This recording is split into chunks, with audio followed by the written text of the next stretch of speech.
कैसे भाई बहनों क्या कर रहे हो तुम लोग? Ladies and gentlemen, you can't spell ignorant without IGN. Look, I've heard about all the jokes about gaming journalism, okay? Throughout the years, it's been the easiest punching bag for any sort of gaming people out there. Every forum always rips on this shit all the time. And I'm sure you've heard plenty of them, okay? Every time a game is too easy, you might be like, game journalist difficulty. Or every time you read an article about, does From Software game require easy mode? I don't know. Does it? Or do you need to power through it just to write the review? I don't know. You tell me, Chief. There's a lot of good gaming journalism out there, so I don't want this video to sound like I'm just ragging on all gaming journalists. That would be stupid. That would be hyperbolic. I actually think gaming journalism has a lot of interesting voices. I've talked to a few of them myself. I have connections to some of these guys, and some of them are pretty cool. A lot of them being very independent.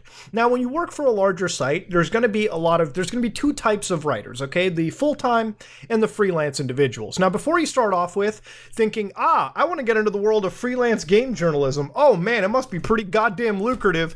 No, it's not, because the tweet I'm about to show you is not a late April Fool's joke. No, this is real, okay? So how much do you think you get paid to write, just articles on IGN, which, may I remind you, is one of the largest gaming websites of all time, all right? Possibly a gaming institution. I remember IGN being a kid, okay? Being in my daddy's nutsack, IGN probably was a thing back then, okay? Or at least the idea was brewing. It's that old. Now, to understand, when IGN exists, all right, it exists in a full sale. This is New York Times for gaming. In fact, if you look at IGN, it's got like 250 employees, and the ballpark revenues that the site earns is something like 90 to 150 million. But don't forget that this is owned by J2 Global, which is a digital media company that revenues in $1.3 billion as of 2019. That number probably seems to have possibly grown. Now, of course, they also own Everyday Health Group, eVoice, and plenty of other services, but IGN is one of them. IGN is a massive organization, and you might be wondering, how much could this company afford to pay? Well, let's look. Now, I'm going to leave the name out because the person involved in tweeting this is not the CEO of this company, is not one of the executives, so frankly, they don't have any, permission on pricing. IGN is looking for freelancers to assist with the daily flow of stories in games, entertainment, tech, and science. $20 base rate per story, sliding scale for heavier reporting. DM with an introduction and portfolio for details. Man, you gotta apply for that job? God damn, $20 base rate? Boys, can we just hand out like Uber Eats coupons and like Uber coupons or like DoorDash coupons? Like $20 for real? Come on now. Now, to understand, this is a sliding scale, so obviously they further touched upon this and said $20 for basic news aggregation, $50 for slightly more involved story, like finding a fun community angle that's not sourced from another outlet or a social media reach, so basically something unique that everyone else copies off of them, and then $300 and up for in-depth multi-source reporting, okay? So again, remember when I told you earlier, the revenues of IGN, the ballpark revenues, and then I also told you J2 Global and the billion plus revenue. Yeah, that's how much we're paying for the freelancers. Now listen, if you're full-time, okay, you probably have a benefits package and all that bullshit, right? But, camera, focus up. If you're freelance, you usually think, man, maybe I'll make a little bit more. Dude, you get no benefits and you get paid like $20 a pop for, I guess, basic news articles. Now, what is a basic news article, okay? I'm going to show you what basic news articles look like from various other sources. For instance, remember when we looked at Animal Crossing fans are arguing about space buns? Basically, this is where like some Twitter users are like, they look up one or two tweets on the internet, maybe a YouTube video, and they write a whole fucking article about that, okay? Remember we read this a while back on Polygon where they were like, Animal Crossing fans are arguing about space buns, basically bringing like racial tensions into the idea of a Animal Crossing hairstyle. Like, I think one of the tweets is, listen up, if the Afro buns Nintendo recently added to New Horizons were space buns, they would not be textured. They would look like the bun on the left. This isn't gatekeeping a hairstyle. It's simple as white people don't have a textured hair. They are not the same. It's an Animal Crossing game, man. Come on now. Again, this article baited a bunch of people, me included, and frankly, that's, I assume, maybe a $50 article, maybe a 20, maybe like a 25 bucks. I don't know. Another $20 article is size has made it into Jeopardy, okay? Slang objective for someone you think is not what they seem. So apparently Jeopardy, okay, they mentioned Among Us, and somebody was like, shit, let me write an article on that one. And so they sat down and made a whole article about it, okay? If you read the article, it's frankly just paragraphs of unrelated shit sometimes. Really, Among Us didn't invent the word suspect. I'm shocked. Its recorded history goes back almost a century when it was used in Britain as police jargon. To say someone was sus was simply shortening the word suspect. Oi, bruv, that mate out there looks pretty dangerous. I ain't no sus. That's I guess when it was initially first uttered, okay? I guess. Of course, while the word has some troubling connotations, it was used in connection with some stop and search police laws in the UK, which turned out to be enormously racist. Again, I'm not really shocked on that one. Again, it really just writes the history. This seems like a $20 article. Again, these are just $20 versions of what an article would be, okay? So nothing too terribly shocking, okay? Basically, they take a couple tweets, maybe a YouTube video, and just write a quick article around that. If you're an experienced person, you could probably get this done in like 30, 40 minutes, okay? So again, if you had like some GTA 5 infinite money glitch, you know, like infinite money trainer, you know, like Oblivion dupe glitch, you could probably make like 20 of these articles a day and cash in a 20 bucks a pop, right? If you figured out the holy grail, you might be able to do this. These articles could literally be written by an artificial intelligence trained enough to just grab tweets and write quick articles off of them, okay? I guess the closest example is if you do like net worth articles, for instance, right? Like if you type in like any YouTuber, like I typed in mine, which was updated April 1st, 2022, Some Ordinary Gamer's Net Worth is a popular education channel. Oh, god damn. You might be wondering, what is Some Ordinary Gamer's net worth? Again, they never mention my name because these articles are literally written by an AI that just grabs my YouTube name and just spouts like, it looks into the YouTube API for my views that month, grabs that, runs it against a quick calculation for how much I earn, and just says that I have over $3.3 million, okay? In reality, Some Ordinary Gamer's net worth may be actually more, and then they just upped it to 4.7 million. Again, random AI arbitrarily says that I earn $838,000 a year. Again, you can literally read this and figure out that this isn't AI.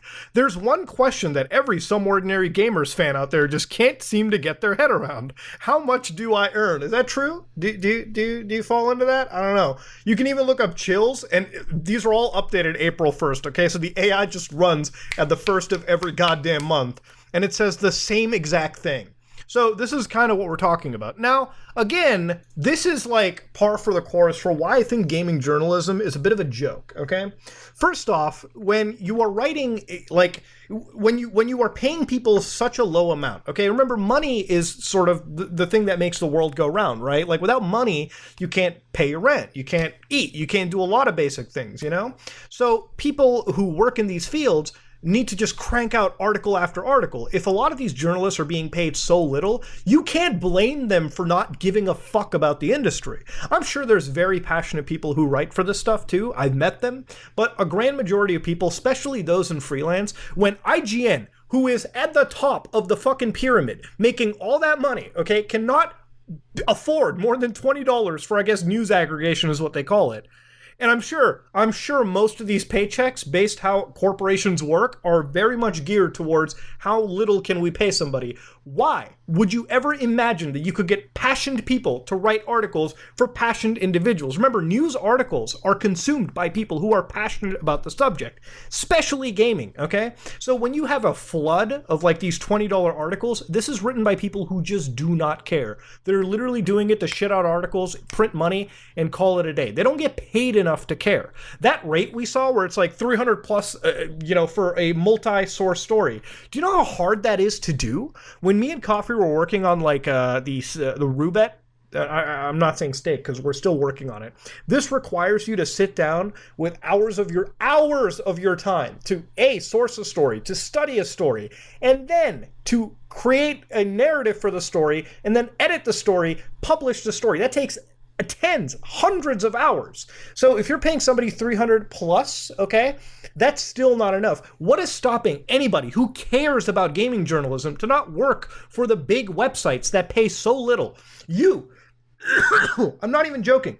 You guys, if you care about gaming journalism, it is more advisable that you actually build your own platform, whether you build a channel on YouTube, a Twitter group, a Twitter newsletter, if you will, Facebook, okay, TikTok, whatever. Build your own brand and promote content, promote your news through that. Because if you're getting paid this little for big stories, especially multi-source stories, which IGN can afford more to pay for, you're the kind of people that we're going to listen to, okay? Do not think that just because you're on IGN, this is going to plummet your journalism career. They do not care about that, okay? If anything, make your own channel, promote your own content, put it out there. If it's a really big story, if it's breaking as fuck, people will pick it up and it'll go viral, and that'll be the spark for your career. You can make a lot more money actually doing journalism and living life on your own terms instead of being lorded over for $20 by this one company, okay? Like, that is insane. I get that this might be like, I don't even know why a company would tweet this. Why would you think that somebody would give you a resume for the chance to earn $20 for basic news aggregation? Which, again, I'm sure 3-4 years down the road will be completely replaced by AI if it hasn't already. And why would you think somebody would give you a story after they've spent God knows how many hundreds of hours talking to multiple sources, using multiple connections? Because remember, if you're a greenhorn in the business, you will not be able to do those multi-source stories unless you already have prior experience and those connections. Is IGN going to pay for that? I don't know, maybe. But these rates were hilariously bad. Even the rest of the industry have said, pretty embarrassing, the leading gaming site is offering a shitty $20 for stories. Not like IGN is a small company, they are not. We're especially interested in folks with an interest in entertainment, TV news, movie news, tech, and science. So they're trying to hit every single aspect of the Google News algorithm.